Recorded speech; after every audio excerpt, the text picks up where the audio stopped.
how do you build a Python application that can actually keep up with that? Well, the answer is all about asynchronous programming. And that brings us to this classic problem, the one everyone calls drinking from a fire hose. You've got all this valuable data gushing out, but it's coming so fast that your system just gets overwhelmed. It chokes, and you end up dropping most of that precious data right on the floor. See, the real challenge isn't just getting the data. It's building a system that can tame it. So where do we even begin? Well, it all starts with how we get the data in the first place. We need to ditch the old clunky methods and switch to a modern approach that's actually built for speed. Let's compare the old way, polling, with the new way, pushing. Look at this. The difference is it's night and day. With traditional REST polling, your app is like a kid in the back of a car constantly asking, is there anything new yet? How about now?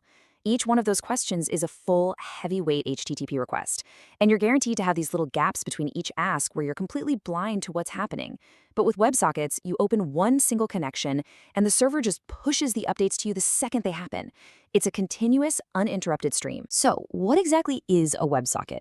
Just think of it like a dedicated open lane highway between you and the server. Data can flow in both directions, instantly, without all the overhead of setting up a new connection every time. For low latency, real-time data, this is the first piece of the puzzle you absolutely need. Okay, great. So we've solved the delivery problem. We've got our WebSocket, the data is just streaming in, it's beautiful. But we've just created a new problem, haven't we? A much more subtle one. What happens when that data fire hose is flowing faster than your code can actually handle it? And the solution, it's actually this really elegant, really powerful idea called the producer/consumer pattern. The big idea is to stop trying to make one piece of your code do everything at once. Instead, you decouple the work. You create two specialists, one that does nothing but receive data, and another that does nothing but process it. Let's break that down. First, you've got the receiver, which you can also call the producer. This thing has one job and one job only. Listen to that WebSocket, and the instant a message comes in, grab it and stick it in a queue. It doesn't analyze it, it doesn't do math, it doesn't think, it just catches.